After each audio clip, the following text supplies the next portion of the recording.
Hola a todos, ¿qué tal? Muy buenas tardes, sean todos bienvenidos aquí a mis espacios en las redes sociales. Soy Mario Pentón, me acompaña nuestro queridísimo abogado Jesús Novo. Ya saben que el abogado Novo se saca las cartas de abajo de la manga y cuando uno menos se lo espera y te enseña algo. Pues me da un gustazo tremendo recibirlo, abogado. ¿Cómo está usted? Muy bien, ¿cómo estás, Mario? ¿Cómo está todo? Muy bien, muy contento por estas noticias que hay sobre el parol, este deseo que hay de reschedular, ya no sé ni cómo se dice eso en español, de, ¿cómo se llama? De reprogramar el juicio del parol. Vamos a estar hablando de esto, vamos a estar hablando también de cubanos que han pasado con la aplicación CBP One y nos están contando cómo fue la experiencia y también nos están pidiendo que conversemos acerca de esto y pidiendo datos sobre los papeles que le dieron allí en la frontera. Así que me alegro que ya están uniéndose por aquí. Bendiciones desde Cuba, veo muchos saludos.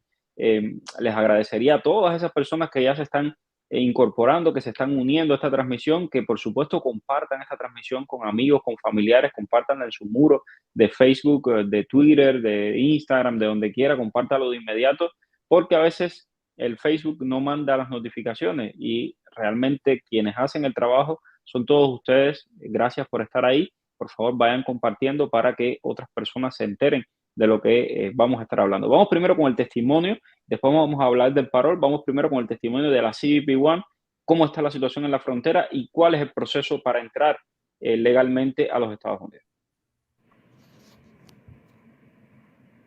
Buenas tardes, Mario. Buenas tardes para ti, para los abogados y para el resto de los televidentes.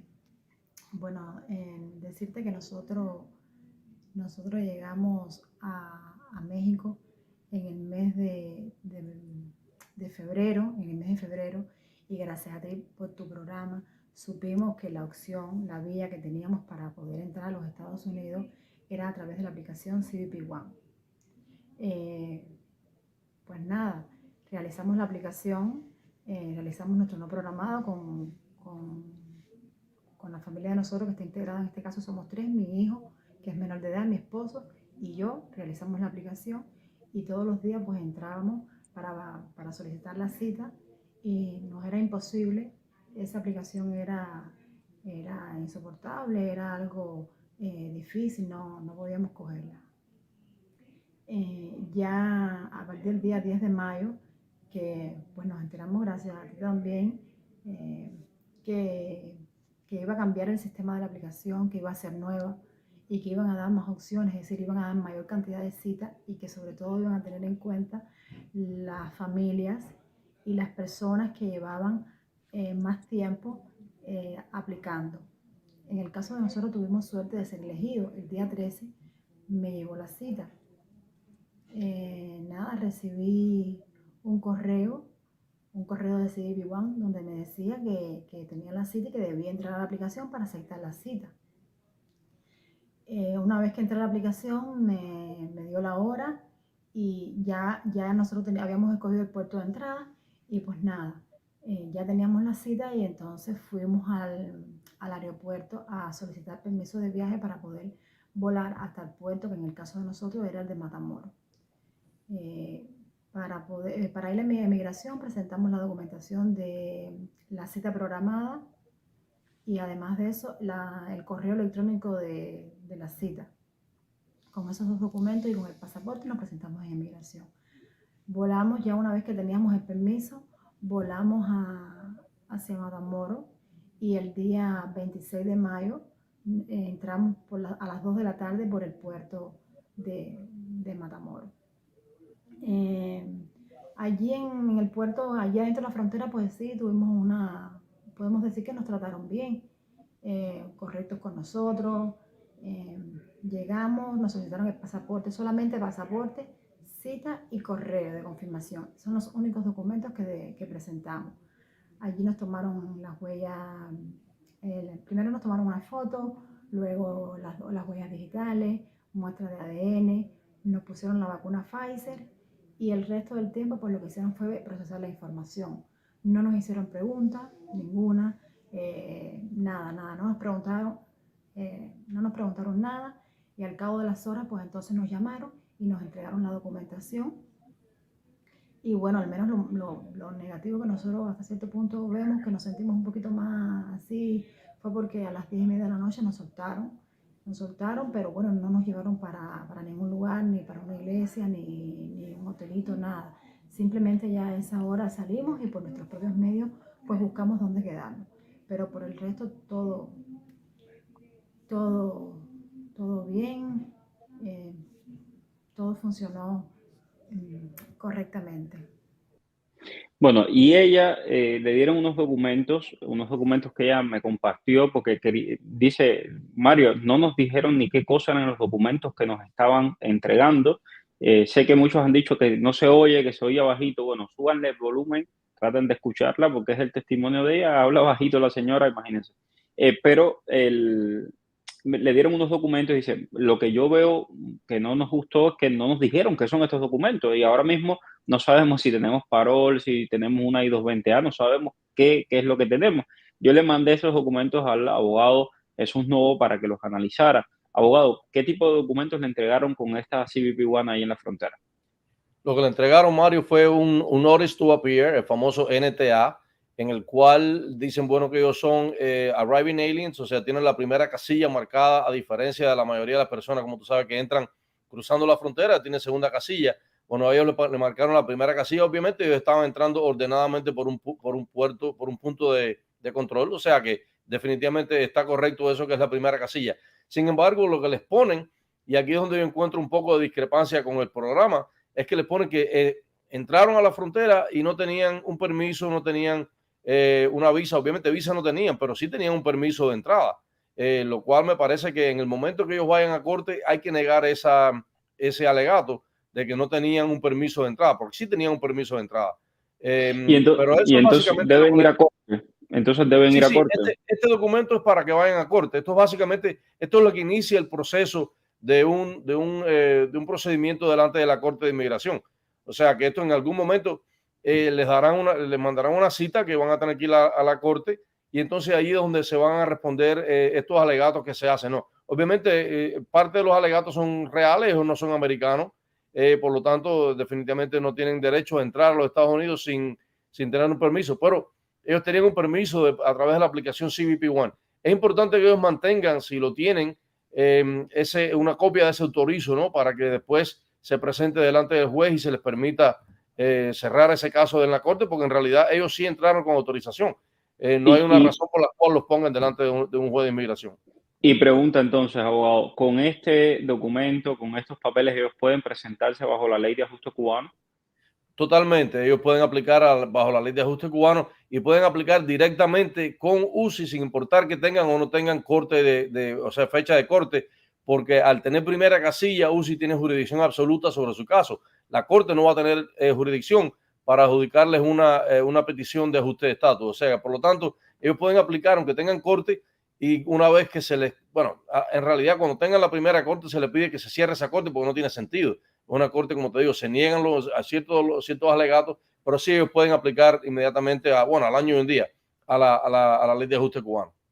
Bueno, pues quiero agradecer muchísimo a esta familia porque yo sé que para un cubano y sobre todo o un nicaragüense o un venezolano, cuando llegan muchas gracias por ese super sticker, Ginex, cuando llegan sobre todo de Cuba, de Venezuela, de Nicaragua, que tienen tanto miedo, pues atreverse a pararse frente a una cámara y contar la experiencia allí en la frontera, eso les cuesta. Yo quiero agradecerle muchísimo a esta familia porque desde hace días les vengo pidiendo testimonios de qué es lo que está pasando en la frontera, porque muchos de ustedes me preguntan, bueno, y entonces te hacen una entrevista de miedo creíble, y ya yo les decía, teóricamente lo que decía la ley es que sí te la iban a hacer, pero conozco muchos casos que no, pero nadie se atrevía a decírmelo así, como me lo ha dicho ella, dice, no te hacen ninguna otra pregunta que no sea lo que tú ya dijiste ahí en el proceso, ¿no?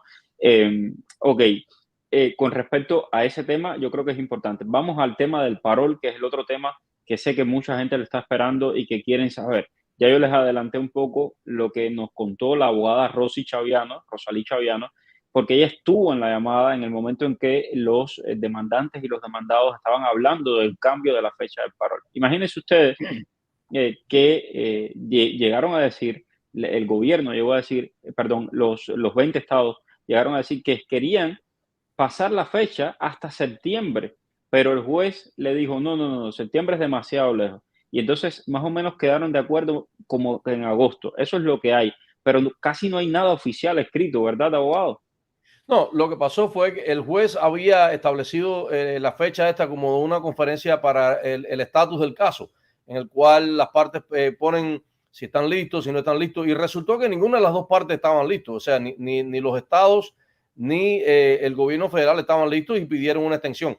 Yo no sé si algo tuviera que ver con el problema que tuvo el fiscal de Texas, Paxton, el hecho de que lo retiraron y por supuesto ahora la persona que van a nombrar interinamente va a tener que empaparse en las cuestiones del caso. No sé si tenga algo que ver con esto. Ayer yo había comentado que el hecho de que lo sacaran no tenía nada que ver. Esto fue mucho antes de que fuera la audiencia. O sea que en realidad la Corte había mandado información para todo el que quisiera estar bueno, obviamente los abogados que quisieran estar en la audiencia de una forma telefónica para que escucharan lo que pasaba. Obviamente nosotros no teníamos tiempo para hacer nada de esto. Estábamos viendo clientes, estábamos teniendo también lives aquí. Así que, pero definitivamente sabíamos que iban a haber abogados que iban a estar presentes y afortunadamente esta abogada estuvo. Lo que pidieron los estados, tal y como tú dices, Mario, fue que se extendiera hasta septiembre. Pero por supuesto, el juez quiere terminar con esto y dijo, no, septiembre es mucho tiempo, les voy a dar hasta agosto. Y entonces lo que les pidió fue que se pusieran de acuerdo en una fecha, al tanto los estados como el gobierno federal, y que presentaran una orden conjunta en la cual los dos están de acuerdo para que no tuvieran que litigar el tiempo y que básicamente les pedía que fuera en agosto. Así que todavía no se ha firmado. Cuando venía para acá tuve tuve el tiempo para chequear, para mirar el docket y todavía no habían presentado ellos esta orden presunta en la cual estaban ambos de acuerdo. O sea que me imagino en cuanto la tengan, pues te dejaré saber y tú lo vas a poder poner aquí.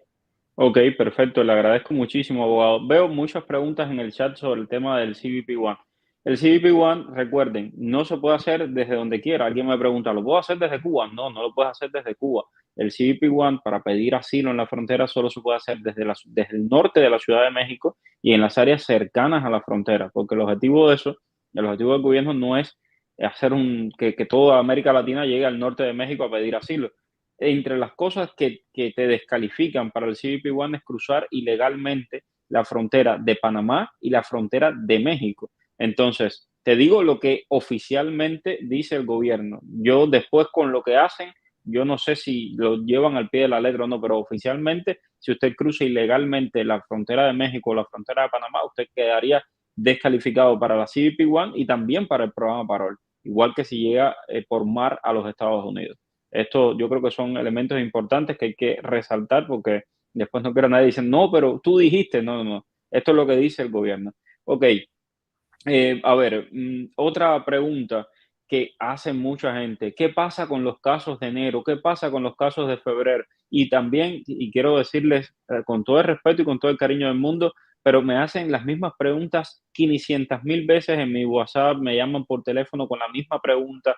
Vean los live, en los live está todo. Y lo que hemos dicho aquí siempre es, hay 1.5 millones de peticiones. Es decir, de ese 1.5 millones, 380,000 son cubanos, 400,000 eran haitianos. O sea, imagínense ustedes, 380,000, están aprobando 30,000 casos para los 4 países. Así que saque usted la cuenta, qué posibilidades hay de que los aprueben. Hay pocas posibilidades, es poco a poco. Entonces, cuando usted saca toda esa cuenta, también tiene que saber de que en el mes de enero y en el mes de febrero fue cuando más personas aplicaron. Por lo tanto, es lógico de que los meses que más personas tengan en espera sean enero y febrero. ¿Eso quiere decir de que ya no están aprobando en enero? Para nada. Hoy mismo un buen amigo me acaba de llamar para decirme, aprobaron a mi mamá, aprobaron a mi tía, es decir, sí están aprobando personas. Lo que hay que tener paciencia, calmarse y entender de que esto es un proceso. Por ahí vi también que iban a hacer una manifestación para exigir que aprueben. Señores, ubíquense, lo he dicho 20 veces, no se pide limosna con escopeta. Estados Unidos no tiene la obligación de dar ninguna de estas visas, ni tiene la obligación de traer a las personas a vivir a este país. Ese cuento que les meten en Cuba, en Venezuela, en Nicaragua, emigrar es un derecho y tienen que dejarnos pasar, eso no es así. ¿Usted a cuántas personas deja entrar a su casa, a meterse en su casa, a vivir en su casa? A la persona que usted quiera, no a quien quiera, sí. Y lo siento si se ponen bravos por esto que estoy diciendo, pero es la realidad. Si no, pónganse y piénsenlo. Entonces, con paciencia, con humildad, en agradecimiento de un programa que ya quisieran todos los países tener y no lo tienen, pues aprendamos a ser pacientes. Ok, vamos para allá. Preguntas, que hay una tonelada ya por aquí. Ok. Vamos a ver, esperando que comience. Ok, muchas gracias. Hay muchos mensajes bonitos. Déjame ver las preguntas. ¿Qué tiempo están demorando los permisos de trabajo por Parol 212D5? En realidad, los permisos de trabajo se están demorando entre 30 y 45 días normalmente. Sin embargo, hay personas que están esperando 6 meses por el permiso de trabajo. Honestamente, inmigración publica el tiempo que usualmente se demoran, pero eso es lo que el 80% de las aplicaciones se demoran. El otro 20% puede ser mucho más rápido, puede ser mucho más tardío. Honestamente, sencillamente hay que tener paciencia. O sea, usted chequee, si usted tiene su recibo, puede entrar al website donde dice Processing Time o puede entrar al My Case Status, cualquiera de los dos, y puede chequear el tiempo que se está demorando, puede chequear exactamente el suyo, por qué periodo va. Así que, nada, esperar. Saludos, pasé por la CBP One, me imagino que es lo que quiera decir eso. Me pusieron en corte el 16 de noviembre de este año. Bueno, pues a presentarse en la corte. Una pregunta que tengo aquí que me han hecho muchas personas. ¿A esa primera corte hay que presentarse con un abogado? Mario, mi recomendación siempre es siempre que se presenten delante de la Corte de Inmigración, que se presenten con un abogado. Mucha gente dice, no, porque en la primera lo que tú haces es que pides tiempo para un abogado y te van a aplazar esa corte. Es verdad, es lo más probable que puede pasar. Sin embargo, te puedes encontrar un juez que dice, no, tú estás aquí delante de mí, tienes que responder las acusaciones en el NTA. Y en ese momento tú no vas a saber qué hacer. El juez no le importa. Los jueces de inmigración no son como los jueces penales aquí o los jueces civiles.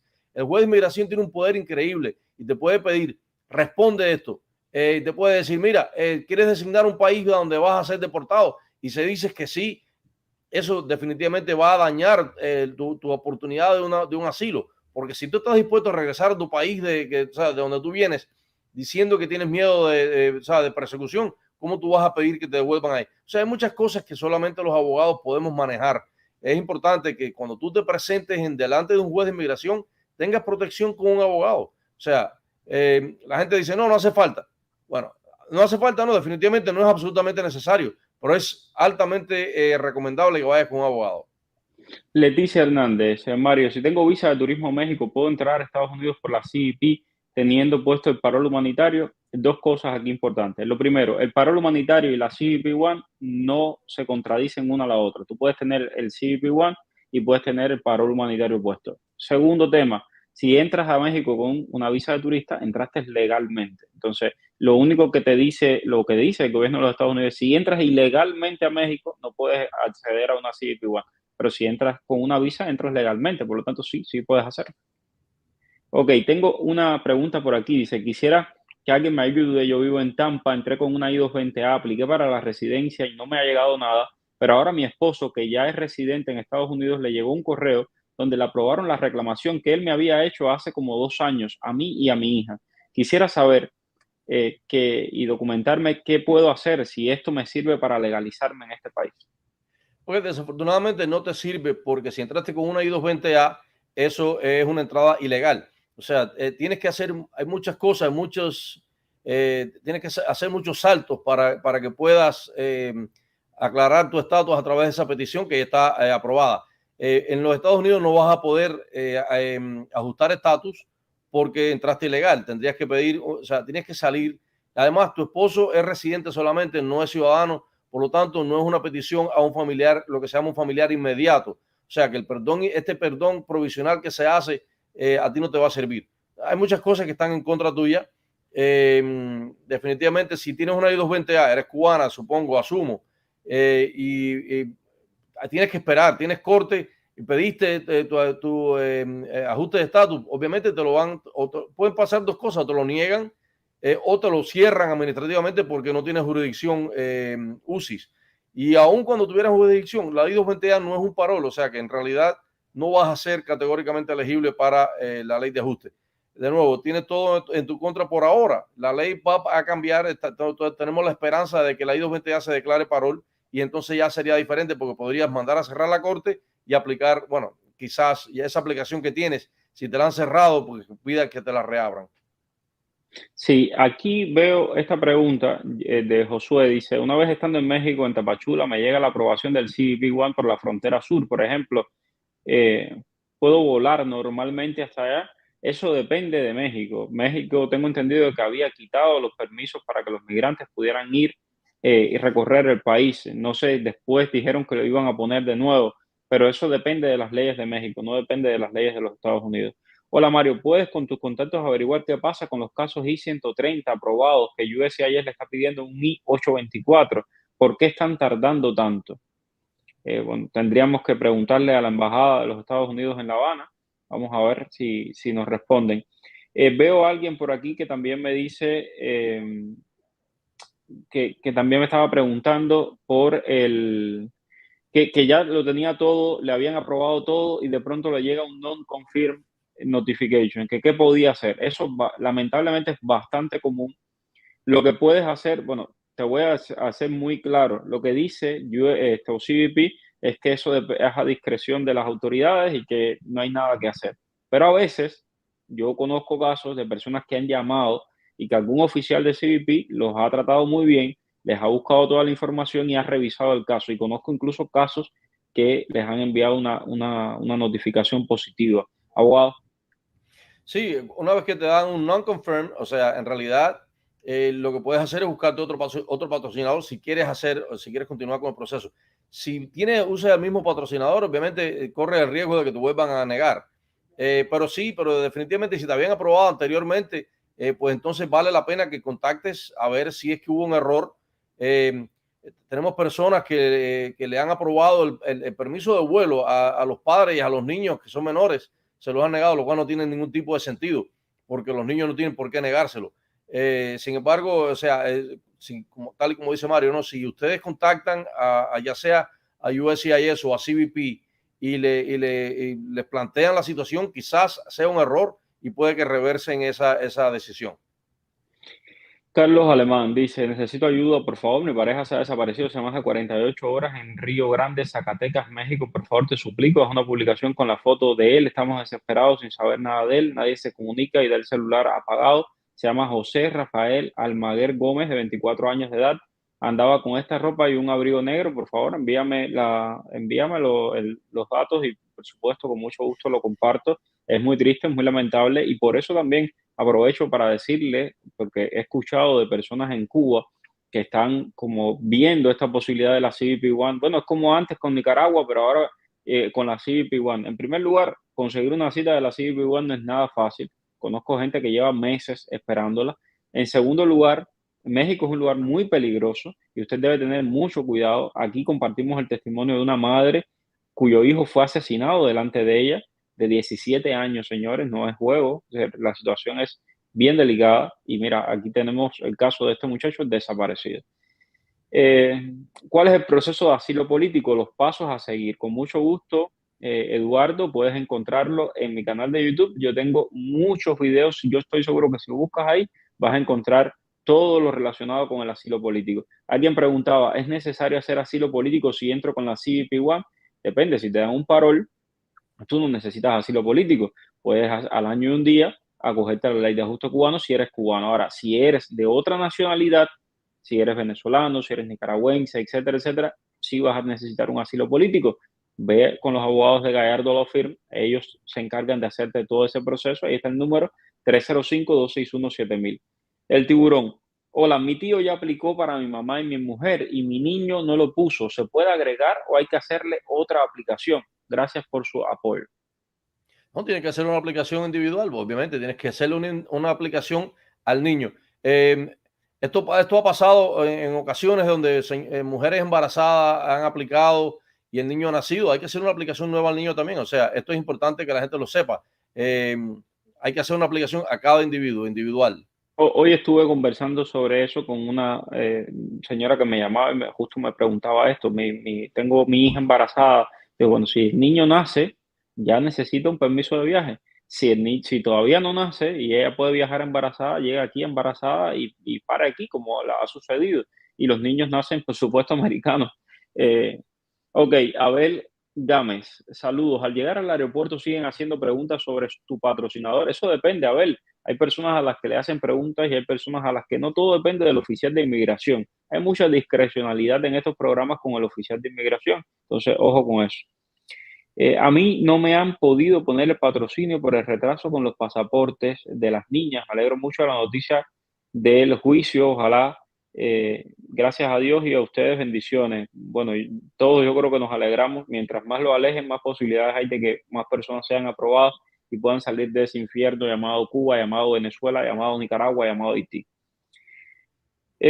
Bueno, dicen, no te guíes por lo que dicen, porque todo el mundo dice lo que se le ocurre y 20 gente habla de cualquier tipo de cosas sin saber de lo que está hablando y, en fin, rumores hay miles. Hoy mismo alguien me escribía también, no, dicen de que si no pagas no sé cuánto no te van a aprobar el parol. Ya yo no quiero ni responder a esas tonterías porque la realidad es que conozco tanta gente a la que la aprueban todos los días sin necesidad de pagar un centavo, que no sé por qué la gente quiere seguir en esa historia. Bueno, entiendo que hay desespero y todo, pero en fin, ya les he puesto varios casos de cómo han estafado a las personas. Si siguen, si pagan, pues los van a estafar. Esperando respuesta de mi parol, mi patrocinador está en Miami, yo planeo irme a Kansas, puedo tramitar mi permiso de trabajo allí o tengo que hacerlo en Miami. Lo puedes hacer en Kansas sin problema ninguno, te puedes ir para Kansas, es un muy buen lugar, hay unos paisajes preciosos por allá y hay un museo de la Primera Guerra Mundial que te lo recomiendo. Ahí estuve. Ok, bueno, esto de asilo ya dijimos que no, si tienen parol. Mario y abogado, saludos. Se me vence el código de acceso online y aún no aprueban a las niñas. ¿Qué hago? Tienes que pedir una extensión, por supuesto. Pide una extensión. Eso es otra cosa que está pasando mucho, desafortunadamente. Aprueban a los padres y los niños no los aprueban, o aprueban a los niños y a los padres no los aprueban. Aprueban al esposo, a la esposa no. O sea, esto, honestamente. Yo escuché al subsecretario de Seguridad Nacional, Blas Núñez Neto, hablando de estos casos. Él dice que es un error que suceda algo así, que no debería pasar, porque debería salir la familia completa. Y ahí está el problema, que mucha gente han hecho las aplicaciones, pero no ponen en el grupo de viaje a la familia completa. Y entonces por eso se pone todo muy lento. Yo te recomiendo que trates de que tu familiar llame a USCIS y hable con algún agente y le explique la situación. A veces hay suerte. Ok, ¿qué tiempo demora el permiso de viaje después de aceptado por parol? Estoy en México hace 7 días confirmado y a subir sin problema la información a CBP. Roger, eso depende. Conozco personas, te digo, un amigo mío me llamó hoy, contentísimo. Ya después él nos hará la historia cuando tenga a su mamá aquí. Pero me llamó hoy para decirme que le habían aprobado a la mamá, otro más que no pagó ni un centavo y ahí tiene aprobada a su mamá. Y le aprobaron también a la tía. Él está feliz, feliz de la vida. Yo me puse muy contento también cuando me lo contó porque realmente es alguien que lo necesita. Y bueno, el cuento, ¿por qué va? El cuento va justamente porque él sometió la aplicación anoche y no durmió en toda la noche esperando a ver si se lo aprobaban. Y no se lo habían aprobado, y se lo vinieron a aprobar hoy. Entonces, tomó como 24 horas más o menos, 24, 48 horas. Así que tranquilo que ya llegará. Mi familia está reclamada por su papá y está esperando fecha de entrevista con la nueva ley. ¿Puede esperar allá? Gracias, Mario Abogados, por tanta información. Sí, por supuesto, pueden esperar allá. O sea, no veo. Imagino que es una reclamación No, normal. sí, yo me imagino que ella se refiere a los cambios que van a hacer con el proceso de reunificación familiar, me imagino yo. Estos cambios no están anunciados oficialmente todavía. Le sacamos al subsecretario de Seguridad Nacional de que lo que van a hacer es eliminar muchas trabas para que las personas puedan llegar más rápidamente aquí a Estados Unidos, pero no tenemos los detalles. Esperemos a mediados de junio que No, van a anunciarlo. además es importante, le envían una invitación. Si no quieren participar del programa, no tienen que participar. O sea, no sé si por qué van a querer esperar allá, pero bueno, si quieren hacerlo, no hay ningún tipo de obligación de participar. Damon dice, por fin pueden ir los padres que viven en Estados Unidos a buscar a su hijo menor. Sí lo pueden hacer, sí lo pueden hacer, 120% lo pueden hacer. A ver, déjame aclararlo todo porque después se enredan. Sí lo pueden hacer si tienen residencia en Estados Unidos o tienen su ciudadanía en Estados Unidos. Si usted tiene un parol o si usted tiene una I-220A, usted no puede salir de aquí porque si no, no lo van a dejar entrar. ¿Ok? Entonces, si usted está legalmente en Estados Unidos con su estatus legal, residencia y demás, puede ir a buscar a su niño, pero el niño debe estar en un grupo de viaje para que lo dejen viajar. Usted lo va a ir a buscar, pero su niño tiene que estar en un grupo de viaje. Entonces, búscate un grupo de viaje, pones al niño en el grupo de viaje y tú vas y lo buscas, y cuando entras por aquí con él, el oficial de inmigración te va a ver, tú le vas a decir, yo soy el papá, aquí están todos los documentos que prueban que yo soy su papá, y todo va a estar ok. Chévere, se nos acabó el tiempo. Siempre con Jesús Novo se me va el tiempo volando. Abogado, mañana nos encontramos aquí entonces a las 5 y seguimos respondiendo preguntas. ¿Cómo no? Nos vemos, Mario. Mil gracias. Feliz tarde. Cuídate. Chao.